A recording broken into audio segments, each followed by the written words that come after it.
जय हिंद साथियों। आज की वीडियो में हम आपको कंप्लीट प्रेजेंट कंटिन्यूअस टेंस के बारे में बताने जा रहे हैं, तो वीडियो को स्किप मत करिएगा, आपको पूरा कंसेप्ट क्लियर हो जाएगा। तो दोस्तों यहाँ पे आप देख सकते हैं कंप्लीट प्रेजेंट कंटिन्यूअस टेंस।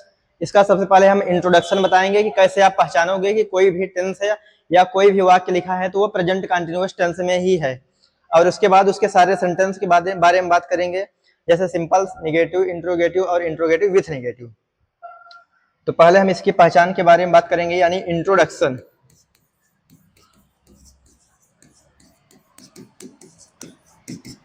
दोस्तों इसका इंट्रोडक्शन क्या होता है कि वाक्य के अंत में क्या रहता है, रहा है, रही है, रहे हैं। वाक्य के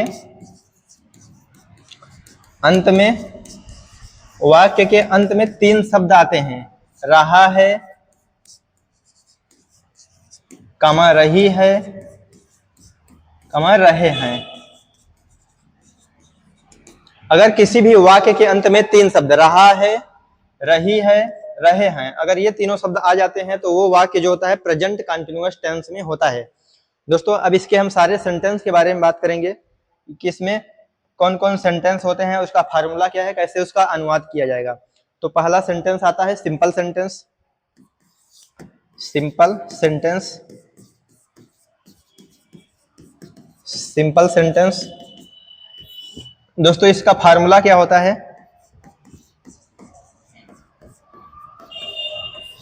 इसका फार्मूला जो होता है दोस्तों, इसका फार्मूला होता है subject plus is, am, are, फिर वर्ब में आईएनजी, यानी कि क्रिया के फर्स्ट फॉर्म में क्या लग जाएगा, आईएनजी, और उसके बाद हमारा आ जाता है ऑब्जेक्ट, और प्लस जो होता है अदर वर्ड, ईटीसी। यही होता है, यानी कि सब्जेक्ट प्लस ईजेएमआर प्लस क्रिया में आईएनजी, क्रिया के फर्स्ट फॉर्म में यानी वर्ब में आईएनजी, उसके बाद क्या हो जाएगा, ऑब्जेक्ट। दोस्तों यहाँ पे आप डायरेक्शन लिख सकते हैं कि किसके साथ इज लगेगा, किसके साथ एम लगेगा और किसके साथ आर लगेगा। तो यहाँ पे लिख सकते हैं डायरेक्शन, डायरेक्शन में लिख सकते हैं इज जो होता है सिंगुलर सब्जेक्ट, यानी ही, सी, ही हो गया, सी हो गया, इट हो गया, और किसी भी व्यक्ति का क्या हो गया, नेम हो गया। तो इसके साथ क्या लगता है, इज लगता है। और एम किसके साथ लगता है दोस्तों, एम जो होता है वो आई के साथ फिक्स होता है, आई के साथ। और आर जो होता है वो प्लूरल सब्जेक्ट के साथ, आर जो होता है प्लूरल सब्जेक्ट, जैसे हो गया यू हो गया, वी हो गया और दे हो गया। तो इनके साथ क्या लग जाता है, आर लग जाता है, और एम आई के साथ, और इज जो होता है singular subject he, she, it और नेम के साथ लगता है। तो यहाँ पे आप देख सकते हैं प्रेजेंट कंटिन्यूअस टेंस की पहचान क्या है, वाक्य के अंत में रहा है, रही है, रहे हैं, और उसमें पहला सेंटेंस जो होता है सिंपल सेंटेंस, उसका फार्मूला क्या है, सब्जेक्ट प्लस ईजेएमआर प्लस क्रिया के फर्स्ट फॉर्म में ING plus object plus other word. और यहाँ पे आपको देखना है कि इज किसके साथ लगेगा, ही, सी, इट, नेम के साथ, यानी सिंगुलर सब्जेक्ट के साथ। और एम जो है किसके साथ लगेगा, आई के साथ फिक्स होता है। और आर जो होता है प्लूरल सब्जेक्ट, यानी यू, वी और दे के साथ लगता है। अब इसको ट्रांसलेट कैसे किया जाएगा आगे हम बताने जा रहे हैं। इसका ट्रांसलेट क्या होगा दोस्तों, एग्जाम्पल जैसे वे घर जा रहे हैं, जैसे वे घर जा रहे हैं। तो यहाँ पे आपको देखना है कि इसमें सब्जेक्ट क्या है, तो इसमें सब्जेक्ट वे है, और वे की इंग्लिश क्या होती है, दे। तो यहाँ पे सब्जेक्ट बोल रहा है तो हम सबसे पहले सब्जेक्ट लिख देते हैं दे। और चूंकि दोस्तों दे क्या होता है, ये प्लूरल सब्जेक्ट होता है। यहाँ पे आप देख सकते हैं कि दे के साथ क्या लग रहा है, आर लग रहा है। ईजेएमआर में से कोई एक आएगा, और चूंकि दे बहुवचन है तो इसके साथ क्या आएगा, आर आएगा। आर भी हमने लिख दिया। फिर उसके बाद क्या आएगा, वर्ब में आईएनजी। वर्ब इसमें क्या है, जाना, यानी जाना की इंग्लिश क्या होती है, गो होती है, और गो में हम क्या लगा देंगे, आईएनजी लगा देंगे। और कहाँ पे जा रहे हैं या किसको जा रहे हैं, तो यहाँ पे लिखा है घर जा रहे हैं, तो यहाँ पे क्या हो जाएगा, going to the home, home. तो ये बन गया पूरा सेंटेंस, पूरा इसका अनुवाद हो गया, ट्रांसलेशन हो गया। और दूसरा जैसे हम ले लें, मैं पुस्तक पढ़ रहा हूं, मैं पुस्तक पढ़ रहा हूं। तो दोस्तों इसका अनुवाद क्या हो जाएगा, मैं यहाँ पे मैं की इंग्लिश क्या होगी? आई, यानी सब्जेक्ट क्या है? सब्जेक्ट बोल रहा है, सब्जेक्ट आना चाहिए। सब्जेक्ट क्या है? आई। और दोस्तों आई के साथ क्या लगेगा? आई के साथ यहाँ पे लिखा है एम, तो यहाँ पे ईजेएमआर में से कोई एक आएगा और वो क्या होगा? एम होगा। तो आई के साथ हमने एम लिख दिया। फिर उसके बाद क्या आएगा? वर्ब के फर्स्ट फॉर्म में आईएनजी, और वर्ब इसमें क्या है? रीड, यानी पढ़ना, और रीड में क्या लग जाएगा? आईएनजी। तो ये वर्ब में आईएनजी भी हो गया, रीडिंग। और फिर उसके बाद क्या आना चाहिए? फार्मूले के हिसाब से ऑब्जेक्ट आना चाहिए, और ऑब्जेक्ट इसमें क्या है? पुस्तक। किसको पढ़ रहा है? पुस्तक को पढ़ रहा है। तो I am reading the book. तो ये इसका अनुवाद हो गया, और इस तरह से इसको बनाना है। तो दोस्तों ट्रांसलेशन करना बहुत ही आसान होता है। बस आपको ये पता होना चाहिए कि वो कौन सा सेंटेंस है, वो टेंस कौन सा है, और टेंस का कौन सा सेंटेंस है। जैसे सिंपल हो गया, नेगेटिव हो गया, इंट्रोगेटिव, इंट्रोगेटिव विथ नेगेटिव। अगर आप इसको पहचान लेते हैं, उसके बाद आपको फार्मूला पता होना चाहिए, और उस फार्मूले में आपको बैठाना आना चाहिए कि सब्जेक्ट कहाँ पे बैठेगा, फिर उसके बाद सहायक क्रिया यानी ईजेएमआर कहाँ पे आएगा, फिर वर्ब में आईएनजी, फिर ऑब्जेक्ट। अगर इस तरीके से आप स्ट्रक्चर करते हैं तो ट्रांसलेट करना बिल्कुल भी आसान होता है। तो ये तो रहा हमारा सिंपल सेंटेंस, इसको आप देख सकते हैं पूरा लिखा हुआ है। अब इसके बाद हम अगला सेंटेंस शुरू करने जा रहे हैं, निगेटिव सेंटेंस। तो दूसरा सेंटेंस दोस्तों होता है हमारा निगेटिव सेंटेंस। निगेटिव सेंटेंस दोस्तों, निगेटिव सेंटेंस का फार्मूला यहाँ पे आप देख सकते हैं। इसका फार्मूला क्या होता है? इसका फार्मूला वही होता है, बस इसमें नॉट लग जाएगा। Subject plus is, am, are, और प्लस क्या लग जाएगा? नॉट लग जाएगा, और सारा कुछ वही रहेगा। वर्ब के फर्स्ट फॉर्म में आईएनजी लग जाएगा, और object plus other word etcetera. तो दोस्तों इसका भी एग्जांपल आप लिख लीजिए। जैसे इसका एग्जांपल हम किसी दूसरे कलर से जैसे सिलेक्ट करते हैं। जैसे मान लीजिए कौन सा कलर ले रहे हैं, चलिए हम ब्लू ले लेते हैं। तो इसका एग्जांपल जैसे ले लें हम, वे घर नहीं आ रहे हैं। वे घर नहीं आ रहे हैं। तो देखिए सब कुछ वही है, लास्ट में रहा है, रही है, रहे हैं, तो कंटिन्यूअस टेंस ही है, कुछ नहीं करना है, इसी फार्मूले में हमको बैठा देना है। तो यहाँ पे सब्जेक्ट है, सबसे पहले क्या आना चाहिए? सब्जेक्ट। और सब्जेक्ट इसमें क्या आ रहा है? कौन घर नहीं जा रहे हैं, कौन घर नहीं आ रहे हैं, तो आंसर मिल रहा है वे। तो वे क्या है? सब्जेक्ट है, तो हम वे की इंग्लिश दे लिख देते हैं। और दोस्तों यहाँ पे दे के साथ क्या लगेगा? इसके पीछे हम बता चुके हैं कि दे जो है बहुवचन है, और इसके साथ क्या आता है? आर आता है, तो हम आर भी लिख दिए, दे आर। उसके बाद सब्जेक्ट क्या? आर के बाद क्या लगेगा? यहाँ पे नॉट बता रहा है, ईजेएम आर के बाद नॉट हो गया। और फिर वर्ब में आईएनजी। वर्ब इसमें क्या है? आना। आना की इंग्लिश क्या होती है? कम, और कम में हम क्या लगा देंगे? ING, coming. कमिंग हो गया, और किसको? तो यहाँ पे लिखा है घर, कमिंग टू द होम। तो ये पूरा कंप्लीट सेंटेंस बन गया, इसका भी, नेगेटिव सेंटेंस का भी। चलिए एक एग्जांपल हम और ले लेते हैं दूसरा, ताकि अच्छे से समझ में आ जाए। जैसे मैं गाड़ी चला रहा हूं, मैं गाड़ी नहीं चला रहा हूं। निगेटिव सेंटेंस है ना, तो क्या हो जाएगा? मैं गाड़ी नहीं चला रहा हूं। ये हो गया सेंटेंस दोस्तों। तो इसका भी ऐसे अनुवाद बना देना है इसी फार्मूले में। इसमें सब्जेक्ट क्या है? सब्जेक्ट है मैं, और मैं की इंग्लिश क्या होती है? आई। तो इसमें आई लिख दिए, यहाँ सब्जेक्ट हो गया। उसके बाद ईजेएमआर में से कोई एक आना चाहिए, और चूंकि आई है तो आई के साथ एम क्या होता है? फिक्स होता है, तो आई के साथ हम एम भी लगा दिए। और उसके बाद क्या आएगा? नॉट आएगा, तो हम नॉट भी लगा देते हैं। फिर क्या आएगा दोस्तों? नॉट के बाद आना चाहिए वर्ब, वर्ब में आईएनजी। तो वर्ब इसमें क्या है? चलाना, जिसमें ना शब्द लग जाए, उठना, बैठना, खाना, पीना, ये शब्द। तो चलाना वर्ब है, और चलाना क्या है? होता है ड्राइव होता है। तो ड्राइव में क्या लग जाएगा दोस्तों? ड्राइव में क्या लग जाएगा? आईएनजी लग जाएगा। और किसको नहीं चला रहा है? तो यहाँ पे आंसर मिल रहा है गाड़ी, और गाड़ी का मन होता है वैन, ड्राइविंग द वैन। तो ये इसका पूरा सेंटेंस ये भी बन गया, इसका भी ट्रांसलेशन हो गया। वे घर नहीं आ रहे हैं, they are not coming to the home. मैं गाड़ी नहीं चला रहा हूं, तो इसका क्या हो जाएगा? I am not driving the van. तो यहाँ पे नेगेटिव सेंटेंस भी आप अच्छे से देख सकते हैं। अब इसके बाद हम शुरू करेंगे इंट्रोगेटिव सेंटेंस। तो उसका भी अगले स्लाइड में हम शुरू कर रहे हैं। अगला हमारा आता है इंट्रोगेटिव सेंटेंस। दोस्तों प्रेजेंट इंडेफिनिट टेंस में हम इंट्रोगेटिव सेंटेंस के बारे में बहुत ही विस्तार तरीके से बताए हैं, तो वहां पे आप हमारी वीडियो को देख सकते हैं।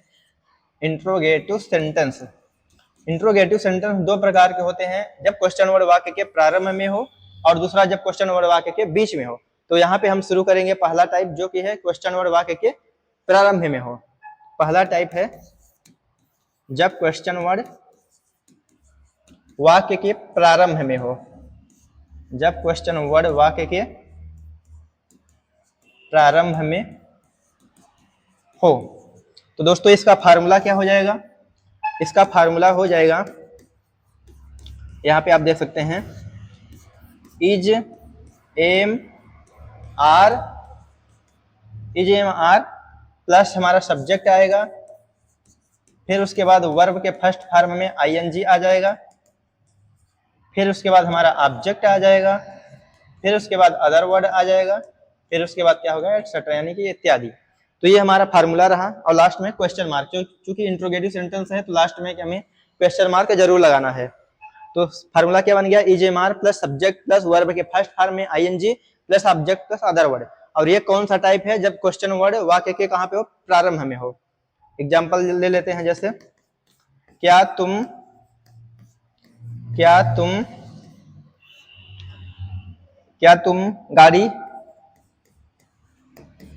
गाड़ी खरीद रहे हो?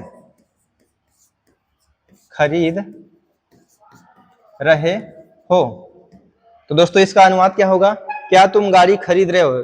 पहली बात तो ये प्रेजेंट कंटीन्यूअस टेंस में है और ये इंट्रोगेटिव सेंटेंस में है, क्योंकि यहाँ पे क्वेश्चन पूछा जा रहा है, प्रश्न पूछा जा रहा है। और वो भी कौन सा टाइप है? जब क्वेश्चन और वाक्य के कहाँ पे है? प्रारंभ में है। ये पूरा वाक्य है और इसके प्रारंभ में ही क्या आ गया है? प्रश्नवाचक शब्द यानी कि क्वेश्चन वर्ड है। तो इसका फार्मूला इसी फार्मूले से इसका ट्रांसलेशन किया जाएगा। तो फार्मूला क्या है? Is am are. तो इज एम आर में से कौन आएगा? सब्जेक्ट के अनुसार आएगा, क्योंकि इसमें सब्जेक्ट क्या है? सब्जेक्ट है तुम। दोस्तों तुम क्या होता है? तुम की इंग्लिश यू होती है, और यू जो कि बहुवचन है, लिखवा चुके हैं कि यू के साथ क्या आता है? आर आता है। तो यहाँ पे हम लिख देंगे आर, और यहाँ पे हम आर लिख देंगे, और उसके बाद क्या आएगा? हमारा सब्जेक्ट आएगा, और सब्जेक्ट क्या है? यू है। और फिर क्या आएगा? वर्ब के फर्स्ट फॉर्म में आईएनजी। अब वर्ब का फर्स्ट फॉर्म इसमें क्या है? खरीदना। खरीदना की इंग्लिश क्या होती है? बाई होती है, बी यू वाई। तो बी यू वाई, और इसमें क्या लग जाएगा? आईएनजी। आर यू बाइंग, और किसको खरीद रहे हो? तो आंसर मिल रहा है गाड़ी को। तो गाड़ी की इंग्लिश क्या होती है? वैन। तो यहाँ पे लिख सकते हैं आप द वैन, और लास्ट में लगा देना है क्वेश्चन मार्क। ये पूरा सेंटेंस बन गया, इसका ट्रांसलेशन हो गया, are you buying the van? क्या तुम गाड़ी खरीद रहे हो? अब इसका एक और सेंटेंस ले लेते हैं ताकि आपको अच्छे से समझ में आ जाए। क्या वे ले लेते हैं, क्या वे क्रिकेट खेल रहे हैं? क्या वे क्रिकेट खेल रहे हैं? तो दोस्तों इसमें भी सेम टू वही है, इसी फार्मूले से ये भी बनेगा। अब यहाँ पे सब्जेक्ट क्या है? सब्जेक्ट है वे, और वे की इंग्लिश क्या होती है? दे। और दे जो कि बहुवचन है तो इसके साथ क्या आएगा? आर आएगा। तो आर हो गया, उसके बाद क्या आएगा? सब्जेक्ट यानी दे हो गया। आर ये हो गया, ये मार में कोई एक सब्जेक्ट भी हो गया, और उसके बाद क्या आएगा? वर्ब का फर्स्ट फॉर्म में आईएनजी। तो वर्ब का फर्स्ट फॉर्म क्या है? खेलना, और खेलना की इंग्लिश क्या होती है? प्ले होती है। और प्ले में क्या लगा देंगे हम? आईएनजी। प्लेइंग हो गया। उसके बाद क्या खेल रहे हैं या किसको खेल रहे हैं? तो आंसर मिल रहा है क्रिकेट खेल रहे हैं। तो यहाँ पे हम लिख देंगे क्रिकेट। अब चूंकि क्रिकेट जो है प्रॉपर नाउन है तो इसके साथ हम द का प्रयोग नहीं करेंगे, ठीक है। तो ये पूरा सेंटेंस ये भी बन गया, आर दे प्लेइंग क्रिकेट। और इसका अनुवाद क्या हो गया? क्या तुम गाड़ी खरीद रहे हो? Are you buying the van? तो इसको भी देख सकते हैं कि इंट्रोगेटिव सेंटेंस का पहला टाइप जब क्वेश्चन और वाक्य के प्रारंभ में हो, तो ये भी हो गया। अगले स्लाइड में इसी का दूसरा टाइप जब क्वेश्चन और वाक्य के बीच में हो।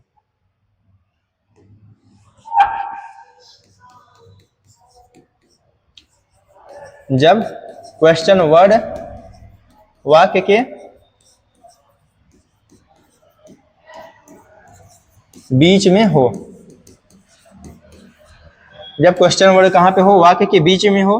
तो दोस्तों इसका फार्मूला क्या होता है? यहाँ पे आप लिख सकते हैं, इसका फार्मूला होता है, पहले क्वेश्चन वर्ड होगा, फिर उसके बाद इज एम आर आएगा, इज एम आर, फिर उसके बाद हमारा सब्जेक्ट आ जाएगा, फिर उसके बाद क्या आएगा, वर्ब के फर्स्ट फॉर्म में आईएनजी आ जाएगा, फिर वही ऑब्जेक्ट आ जाएगा, और फिर क्या आ जाएगा, अदर वर्ड और एटसेट्रा, और लास्ट में क्या लगा देना है, क्वेश्चन मार्क।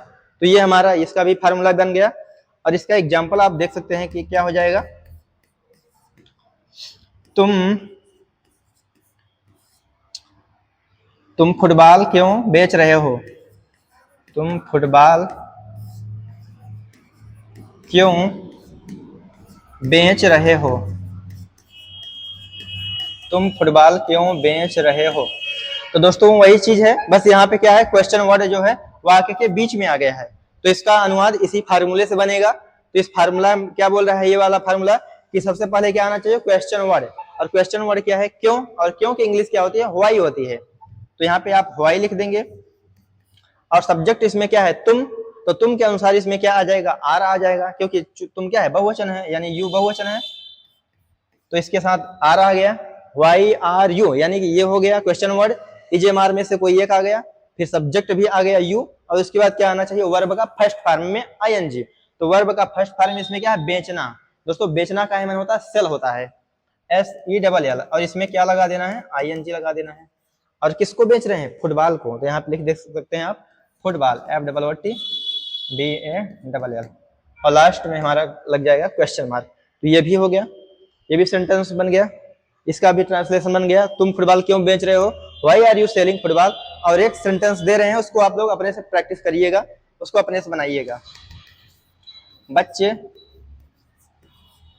बच्चे स्कूल क्यों जा रहे हैं, बच्चे स्कूल क्यों जा रहे हैं।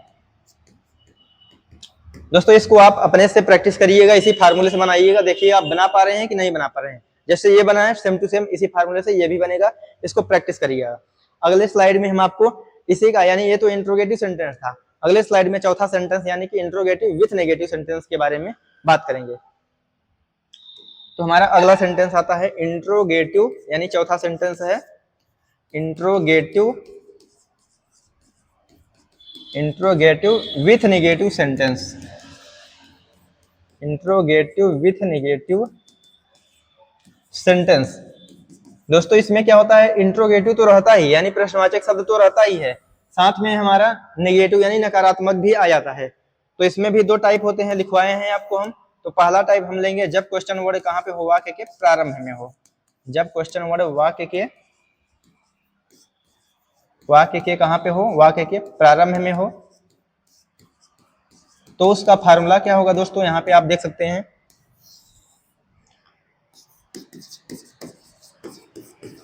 इसका फार्मूला क्या होगा, जब क्वेश्चन वाक्य के प्रारंभ में हो तो सब कुछ वही रहेगा, बस नॉट लग जाएगा, हो गया is am are plus subject, और सब्जेक्ट के बाद ही हमारा क्या लग जाएगा, नॉट लग जाएगा, और फिर वर्ब के फर्स्ट फॉर्म में क्या लग जाएगा, आईएनजी, और उसके बाद हमारा ऑब्जेक्ट आ जाएगा, फिर क्या आ जाएगा, अदर वर्ड, और उसके बाद क्या आ जाएगा, ETC, और लास्ट में क्या लग जाएगा, क्वेश्चन मार्क।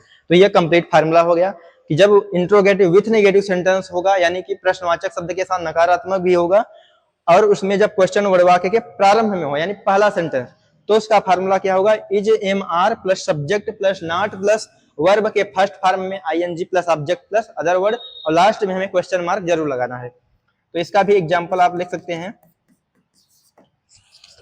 क्या तुम दूध नहीं पी रहे हो, क्या तुम दूध नहीं पी रहे हो। तो यहाँ पे आप देख सकते हैं कि प्रश्नवाचक भी है और साथ में नहीं शब्द है, तो यानी इंट्रोगेटिव तो है ही, साथ क्या है, नेगेटिव भी है, इंट्रोगेटिव विथ नेगेटिव, और उसमें भी कब, कौन सा है, जब क्वेश्चन वर्ड वाक्य के प्रारंभ में है। तो इसका अनुवाद इसी फार्मूले से बनेगा। तो शुरू में क्या आना चाहिए, EJMR में कोई एक आएगा, और चूंकि कर्ता क्या है, बहुवचन है, यानी यू है, तो यू के अनुसार क्या आना चाहिए, आर आना चाहिए। तो यहाँ पे आप लिख सकते हैं आर, उसके बाद सब्जेक्ट क्या आएगा, यू हो गया, ये हो गया, ये हो गया, और उसके बाद आएगा नॉट, आर यू नॉट, उसके बाद क्या आएगा, वर्ब का फर्स्ट फॉर्म में आईएनजी, वर्ब का फर्स्ट फॉर्म क्या है, पीना, और पीना का है माने होता है ड्रिंक, तो ड्रिंक में क्या लगा देंगे, आईएनजी, ड्रिंकिंग, और क्या पी रहे हैं, दूध को, तो क्या हो जाएगा, मिल्क, ड्रिंकिंग मिल्क, और लास्ट में क्या लगा देना, क्वेश्चन मार्क। तो ये हमारा पूरा सेंटेंस ये भी बन गया। ट्रांसलेशन, क्या तुम दूध नहीं पी रहे हो, are you not drinking milk. दोस्तों इसका भी एक सेंटेंस हम दे रहे हैं, उसको आप लोग अपने से बनाइएगा। क्या क्या बच्चे पुस्तक नहीं पढ़ रहे हैं, क्या बच्चे पुस्तक नहीं पढ़ रहे हैं। दोस्तों जैसे ये बना है सेम टू सेम इसी फार्मूले से ये भी बनेगा। आप अपने से प्रैक्टिस करिएगा और देखिएगा कि आप बना पा रहे हैं कि नहीं बना पा रहे हैं। नहीं बना पा रहे हैं तो इसको फिर से वीडियो को पीछे करके इसको समझिएगा और आपको पूरा समझ में आ जाएगा। तो आगे इसके आगे हम इसी का दूसरा टाइप, ये तो पहला था जब क्वेश्चन और वाक्य के कहाँ पे हो, प्रारंभ में हो। अब इसके आगे हम बताएंगे कि जब क्वेश्चन और वाक्य के बीच में हो तब उसको कैसे बनाया जाएगा। तो उसको भी आप देख सकते हैं। सेकेंड टाइप, जब क्वेश्चन वर्ड कहाँ पे हो, जब क्वेश्चन वर्ड वाक्य के बीच में हो, जब क्वेश्चन वर्ड वाक्य के बीच में हो तब उसका फार्मूला क्या होगा दोस्तों। उसका भी फार्मूला आप यहाँ पे लिख सकते हैं।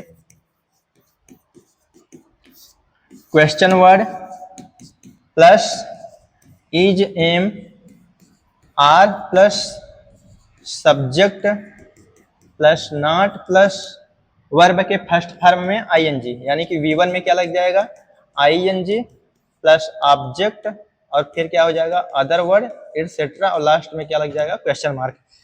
तो दोस्तों ये है जब क्वेश्चन और वाक्य के बीच में हो, और वो कौन सा होगा, इंट्रोगेटिव विथ नेगेटिव। तो फार्मूला क्या होगा, क्वेश्चन वर्ड प्लस ईजेएमआर plus subject plus not plus verb के फर्स्ट फॉर्म में ING plus object plus other word. तो यहाँ पे आप देख सकते हैं, इसका भी एग्जाम्पल हम आपको दिखा रहे हैं कैसे इसका अनुवाद बनेगा।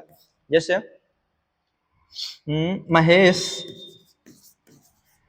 महेश दिल्ली क्यों जा रहा है, महेश दिल्ली क्यों नहीं जा रहा है, निगेटिव भी है ना, महेश दिल्ली क्यों नहीं जा रहा है। दोस्तों यहाँ पे आप देख सकते हैं कि ये इंट्रोगेटिव है और साथ ही साथ निगेटिव भी है, क्यों के साथ नहीं आ गया है, यानी इंट्रोगेटिव विथ निगेटिव है। और वो कौन सा है, जब क्वेश्चन और वाक्य के कहाँ पे हो, बीच में हो। तो उसका अनुवाद कैसे बनेगा दोस्तों, इसी फार्मूले से ही बनेगा। फार्मूला क्या बोल रहा है, क्वेश्चन वर्ड पहले आना चाहिए। तो क्वेश्चन वर्ड क्या है, क्यों, और क्यों की इंग्लिश क्या होती है, व्हाई। तो यहाँ पे आप लिख देंगे व्हाई। उसके बाद क्या बोल रहा है, इजेएमआर में कोई एक आएगा, चूंकि करता क्या है, महेश है, तो महेश क्या है, महेश सिंगुलर है, तो सिंगुलर के साथ क्या आता है, इज आता है। तो यहाँ पे आप लिख सकते हैं इज। उसके बाद क्या आएगा, सब्जेक्ट, और सब्जेक्ट क्या है, महेश है, तो महेश को लिख देंगे वाई इज महेश। उसके बाद क्या आएगा, नॉट आएगा, वाई इज महेश नॉट। अब वर्ब क्या है, वर्ब है जाना, और जाना की इंग्लिश क्या होती है, गो होती है। तो गो में क्या लग जाएगा, आईएनजी, गोइंग। और कहाँ जा रहा है, दिल्ली टू दिल्ली, DELHI।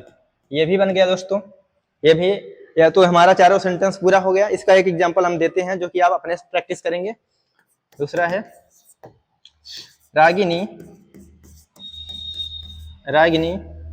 भोजन क्यों नहीं पका रही है, भोजन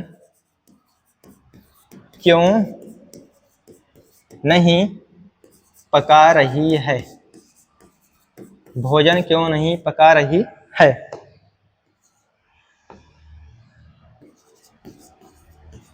जैसे दोस्तों ये बना है, ऐसे ही आपको ये भी बनाना है। फार्मूला देखते जाना है और जैसे जैसे बोल रहा है वैसे वैसे आपको फिट करते जाना है, और अपने से कुछ भी नहीं करना है। क्वेश्चन वर्ड फार्मूला जो बोल रहा है इसको ऐसे करना है, क्वेश्चन वर्ड प्लस इजेएमआर सब्जेक्ट के अनुसार जो भी लगेगा, उसके बाद नॉट लगा देना है, वर्ब के फर्स्ट फॉर्म में ING, object plus other word, तो आराम से बन जाएगा। उम्मीद करता हूं दोस्तों कि प्रेजेंट कंटीन्यूअस टेंस आपको पूरा अच्छे से समझ में आया होगा। अगर नहीं समझ में आया होगा तो वीडियो को एक दो बार और अच्छे से देखेंगे तो आशा करता हूँ पूरा कोई भी डाउट नहीं होगा। और प्रेजेंट कंटीन्यूअस टेंस की कोई भी अन्य वीडियो आपको देखने की कोई जरूरत नहीं है। तो दोस्तों मिलते हैं किसी और वीडियो में, तब तक के लिए जय हिंद।